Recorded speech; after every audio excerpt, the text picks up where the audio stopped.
Hey everybody, welcome to another breakdown of Dino Fury. I'm really excited to get another one of these out because these episodes, I'm learning so much about all these different actors and actresses and just how things work over there at the old Power Rangers New Zealand lot.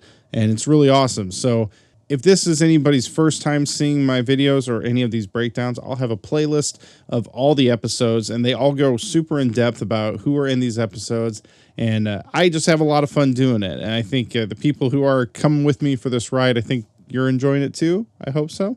So let's dive in. Episode 5 is entitled Winning Attitude, directed by Chris Graham, who did the last 2 episodes as well. It starts out at the track and you can see Izzy finishing running. She stops by her trainer / cousin Lily. Sarah Dalton plays Javi and Izzy's cousin Lily. The actress plays a Special Olympics athlete who helps train her cousin Izzy. The actress has experience in the Special Olympics doing competitive horseback riding. She has a condition called Charge Syndrome, and this affects a lot of things: smell, taste, touch, hearing, eyes, swallowing, lungs, heart, and balance. I've never actually heard of this condition, so this is even bringing awareness to me about this condition. But Dalton has said that when she got on a horse, it cleared up her breathing a lot. What's strange to me is that the horse she trains on isn't allowed in competitions, so everyone gets a new horse. Strange, but I guess it's trying to make things fair. I found an article on Sarah, and I'll link that in the description below.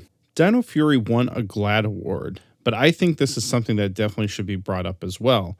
Lily is the first character in the franchise to represent this group. Executive producer Simon Bennett said that this was important to them to feature someone who was a Special Olympics athlete. He also stated they wanted someone with the same positive energy as the rest of the cast, and she definitely fit in. And it seems she had a lot of fun with the cast, as there are some videos of her at a party at Tisa Rayo's house with the whole cast. On her Instagram page, there is a video of her being a guest speaker for Ronald McDonald House. She tells a quick story about her brother being at the Ronald McDonald House and looking out the window and seeing the hospital and saying, "That's where my sister lives." She really is an inspiring person, and how cool is it that a truly inspiring person got to come on Power Rangers and represent that to a whole new generation of kids. Now, I've been unsure about how Izzy and Javi are related. Lily's relationship to them is a question as well, as far as whose side of the family is she related to. Well, thanks to Sarah Dalton's Instagram, I've discovered more information. She shared a screenshot on her Instagram stories of her character's Ranger Wiki page. On this page, it lists her family. It lists Izzy as her cousin, Javi as her step-cousin, and Carlos Garcia or Warden Garcia as her step-uncle. Now, her post was before the second season came out, which was before we met Izzy's mother. So when I went to look it up, I was fully expecting to see it say that Rena is her aunt, but it lists Rena as her step-aunt. This has to mean that Lily is related to Izzy from Izzy's biological dad, which we have never heard anything about. Going off of that page would mean that Javi is actually not related to Lily at all by blood. I think the writers need to kind of clean up that storyline or figure out what exactly they're trying to say. I think this is probably just something that was thrown up online and wasn't a lot of thought put into it. Sarah Dalton has also posted about Tisa and herself as the Garcia Queens. Even though Lily isn't listed with that last name on the Ranger Wiki article, I'm totally okay with her being called Lily Garcia. Why not? Let's have fun with it. Then we see Izzy getting the stink eye from a classmate, Fern. This isn't the first time actress Jacqueline Joe was on the screen with Tisa Rayo. They were both in a movie called Into the Rainbow. There are a bunch of other Power Ranger related actors in it too, but I already did a breakdown of that in episode 4. If you haven't seen it, check it out. That was the first movie Jacqueline did. Before that, she did a short called Cradle. For a lot of actors and actresses coming on for small roles or even main characters on Power Rangers, they usually are pretty new to the industry. Jacqueline is relatively new, but has had some longer running roles on television shows. She played Tui in the show Top of the Lake that was in 6 episodes in 2013, and then came back for the last season of the show for an episode in 2017. The show features Handmaid's Tale and Mad Men actress Elizabeth Moss. She was in a mini TV series called Inside, where she played Sarah for 6 episodes. She did a short back in 2019 with a very small cast of only 5 people called The Social. One of those actors would become a member of the athletes checking out the new gym with Izzy, Adrian, played by Max Crean. So it's cool to see them getting to be in scenes together in Power Rangers after working with each other in that short. But both Jacqueline and Max appear in the show Mystic. In fact, to make it an even smaller world, the director of the short, Connor Bowden, is the assistant editor on Mystic. The rest of the Rangers show up and Izzy introduces them to her cousin Lily. This actually is a very special moment for Ollie. Up to this point, Ollie really has been nothing but sarcastic and honestly kind of a jerk. I know that gives him plenty of room to grow in the future, but this is the first time he is actually very kind and complimentary towards Lily on being such a great trainer. He says he'd do anything to run like Izzy, and Izzy calls him out and says, "Would you get up at 5 a.m. to train?" And Ollie laughs it off. This has got to be the first time Ollie ever got called out and didn't really react negatively. Just an interesting moment for his character, showing the potential of who he is deep down. Izzy tells them about Lily's smoothies and brags about her being a champion athlete at the Special Olympics. Lily throws some shade, saying anyone can compete, but no one can beat her, which was fun. Lily says maybe Izzy can win a medal at the event tomorrow.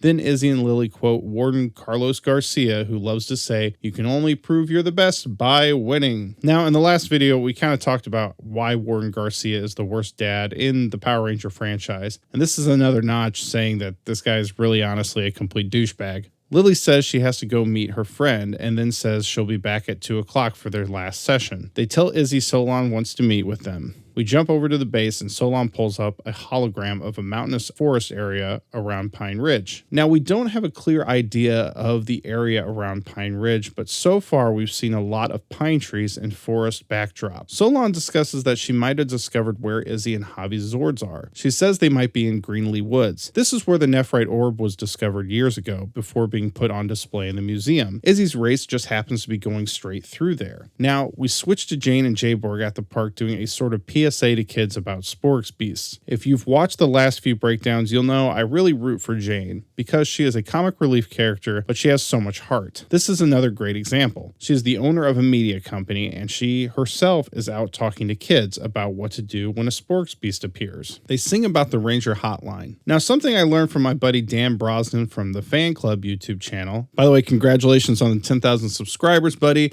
And also, I love Optimus Prime. Great video, great song. I'm going to put a link to it in the description if anybody wants to check it out. He has a really cool song out for especially anybody who's a nerd. Check it out. But there was a Ranger hotline that you could call, and it was 1-833-366-3879. It was only up for 1 month in December 2021, but my buddy Dan has a video of him going through all the different options on the hotline. I have heard from a lot of singers how they will be asked, can you guys like sing something in a harmony here out of nowhere? Kira Josephson and Victoria Abbott do an impressive job, and I wonder if it was all done on the fly. The kids are having a great time, and we see our buddy Stan manning the camera. These side characters are in a majority of these type of scenes. I don't think a lot of people realize that those people behind the cameras are always Stan and Annie. A Sporks crawls up Jane's jumper and she drops her phone. Luckily, one of the newly educated kids, listed in the credits as Brave Kid, runs up and calls the Ranger hotline, 555-0172. This little actress is Zeta Sutherland and has been working her way through the acting circuit. Power Rangers is the most well-known project she's been a part of, but she has done some commercials like Mitsubishi Outlander, Skinny Broadband TV, B&Z, TVC Kids Room, and Singapore Airlines. Jane gets the Sporks out and then tries to do the classic, "See kids, I wasn't freaking out" sort of thing as the Sporks transforms into the Sporks Beast, Brine Blast. This Sporks is voiced by a very friendly face to the Power Ranger franchise, Jason Smith, who of course played Casey in Jungle Fury. I honestly didn't intend to dive into his career that much, but with just a quick glance, I saw a lot of interesting things. He was actually a soap opera star before he was on Power Rangers, being on 112 episodes of an Australian soap opera called Home and Away. He played Robbie Hunter from 2003 to 2006.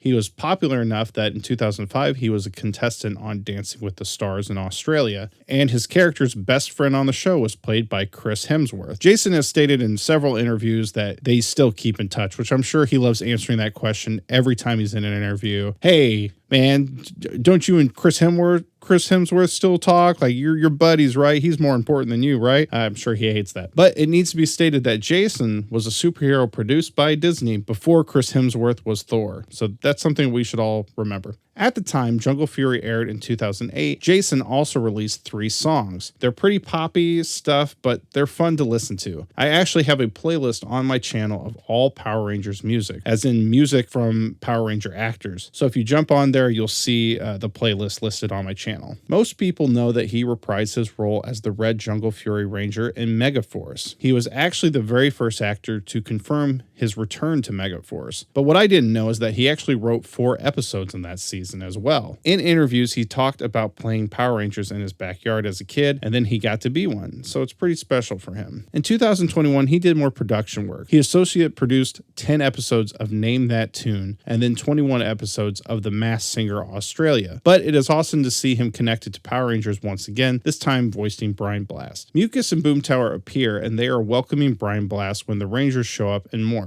This is our first all 5 Rangers morphing together sequence. One thing I always notice is that Izzy is the only one that touches the ground with both hands. It always feels more intense to me. As they fight, Mucus quickly jumps out of the fight saying we need backup. Now there is a weird thing in this where Izzy and Zato both use booster keys. Zato kicks a henchman and then they cut to them chasing Brian Blast, but they never use their powers from their booster keys, and then all of a sudden the armors are just gone. Brian Blast distracts them and Boomtower gets a good flank attack on them, pushing them into the fountain. But Javi jumps and starts to fight with Boomtower. He uses the shield Dino key, and this is the Dino key that is on the new action figure of the Black Ranger. I think this is actually a metaphor for his character. He is more closed off, scared to be who he is with his father not being very supportive, hence why he has a shield. But I digress. The henchmen are destroyed and Boomtower takes off with everyone else. Izzy realizes she has to get back for training. The others go to get something for Solon's device. Mucus hears that they are looking for Zords and teleports out to tell Void Knight. It cuts to Izzy training as Lily comes up with a smoothie in hand.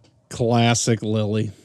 Izzy gets a little frustrated and says she was counting on Lily to be there. Lily tries to explain while Izzy keeps interrupting her, questioning how am I supposed to win. Lily then says that there are more important things than winning. Not to Warden Carlos Garcia. She offers her smoothie and Izzy says she doesn't want it and leaves. We then go to Area 62. Boomtower states that the maps from the archive vault are useless, which means that Area 62 apparently has maps of Pine Ridge area, which is intriguing as to why. We still have no idea what they did at Area 62. A good friend of the channel, Rawl, commented their theory that Area 62 was a testing ground for Morph X. Maybe some things went wrong and they moved all operations to the city instead to gain better funding. I'll say we already established that we are in the same universe as Beast Morphers solely based on the fact that the Rangers from Grid Battle Force went to Pine Ridge to get the Beast X King Zord. It is a very interesting subject to talk about. The base looks very old and it would make sense that it has something to do with the facilities that later were used by Grid Battle Force to make the Beast X King Zord, but it seems very outdated in comparison to that specific incident. Do you guys have any additional theories on what Area 62 is, or maybe what they were doing there?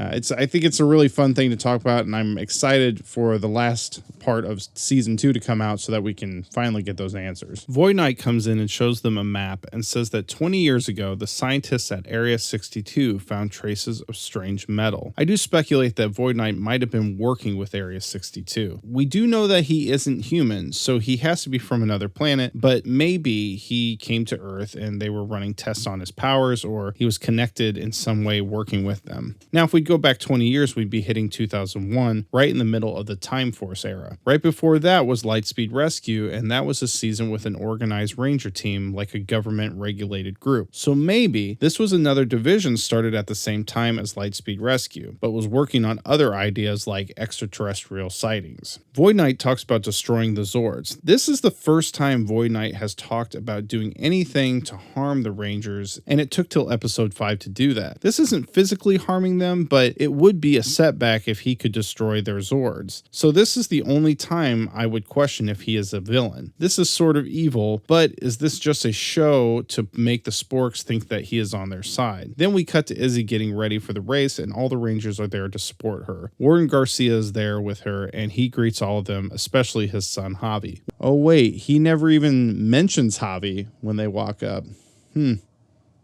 Horrible dad. When the warden leaves for a second, Izzy asks how's Solon's device coming along. Amelia says everything's good, it'll be done in a few days, and tells her to focus on the race. The Rangers head out except for Javi, and he points out Lily. Lily looks ashamed, and Javi asks what's up with her. As Izzy brushes it off, we see Mona being wheeled in. Mona is played by Sofia de Magalhães. Power Rangers is her only IMDb credit. As of 2022, Sophia is the head leader in the arts department at a Catholic girls' school in Auckland. From a Facebook post back in 2018, Sophia said her biggest aspirations is to go to a university in the United States to play football and represent New Zealand. I'm not sure if she's still pursuing football after that, but this is her first TV show, so that is really cool. Mona says Lily told her all about Izzy when they were shopping at the supermarket. Izzy starts to see that Lily wasn't blowing her off and she was doing something nice for a friend in need. Javi notices Izzy's concern on her face and he says, "Oh, I know that look. Gassy, right?" I think Chance Perez gets a lot of funny lines and is very good at delivering them, and I think that he doesn't really get enough credit for it. He does a great job. Izzy explains the situation with Lily, and as she goes to apologize,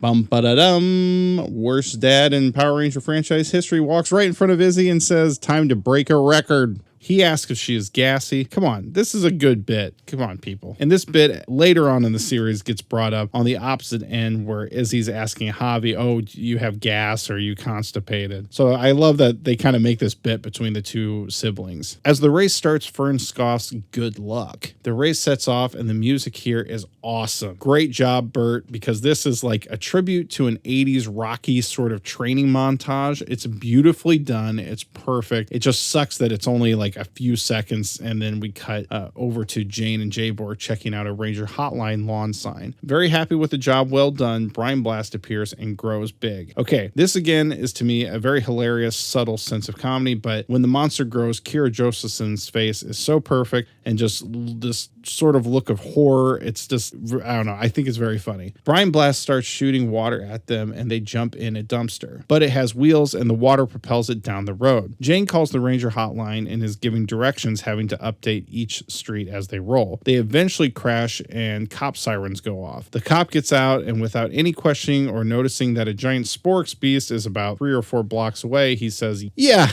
that's a ticket." Would most people consider this terrible police work? No questioning, just immediately saying, "No, I'm giving you a ticket." I mean, this might explain why Warden Garcia is jumping in, trying to stop monsters as if he's a police officer, because maybe the police are just not really that great. Now, the police officer is played by Ryan DeLuey. He is a New Zealand actor who started out his first major role in 2012 with a documentary called The Golden Hour. This was a documentary about an iconic moment in New Zealand track history. It was a small cast, but one of the actors is named Frank Brown. Frank appeared as Man in Dino Charge's episode Forgive and Forget. Coincidentally, the second time Frank Brown appeared in Power Rangers was in Megaforce's episode Spirit of the Tiger, the same episode Jason Smith was in. What a small world. In 2014, he was in a short called Satisfaction, about a group of 6 young actors auditioning for a commercial. One of the cast members is Liv Tennant from RPM. In that same year, he was a reoccurring character named Gabriel in a show called Agent Anna. This show stars Adam Gardner, best known for voicing Sledge throughout the franchise. Solon calls the Rangers, telling them Brian Blast is in the city. They tell Izzy to finish the race. They'll take care of it. Izzy and Fern are running, and Fern trips over a branch and falls down a hill. Izzy stops and asks, "Are you okay?" Fern says, "My ankle," and Izzy thinks to herself, "I have such a big lead," but remembering Lily telling her that some things are more important than winning, she goes to help. Giving up her chance to win the race, you can see Fern almost in disbelief, which really makes you feel like Fern would never have done this for Izzy at this point. Then we cut to the city where Brian Blast is. They put the Megazord together with the 3 Zords they have so far. They start their battle, and we go back to Izzy and Fern up on the racetrack, and a cart pulls up, and Izzy helps Fern onto the golf cart. Fern says, "Because of me, you're in dead last." Now you can see the two of them starting to bond a little bit and sort of change their perspective on each other. But as Izzy starts to run, she hears Boomtower's voice. Izzy finds Boomtower and Mucus sending a drill down with a bomb towards where they think the Zord is placed. Izzy jumps out and morphs attempts to stop them, but they teleport away. Izzy tells the Rangers to get Brine Blast by the mountain, and he accidentally fires and hits the mountain as Izzy's Tiger Zord is released. Now the Tiger Zord combines with the Megazord and they take out Brine Blast. Goodbye, Jason Smith. Until next time, thank you so much for lending your talents to Power Rangers, and I hope we get to see you again soon. Boom Tower grabs the Sporks and takes off, which I think brings our Sporks count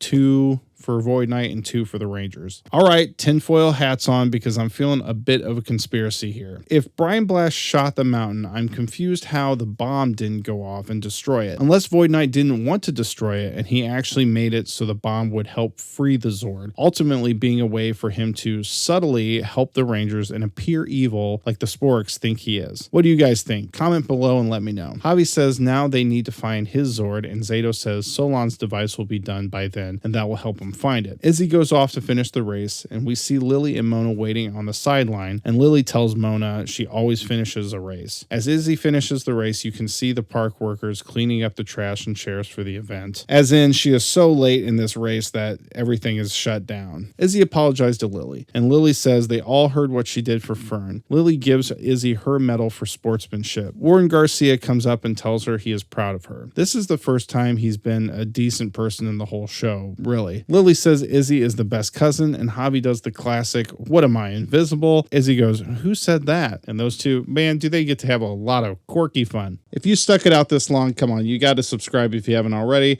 I hope you had a lot of fun, and I had a lot of fun doing this. So until next time, may the power protect you. Have a good one, guys. Bye. Jeez. Way too much. Okay.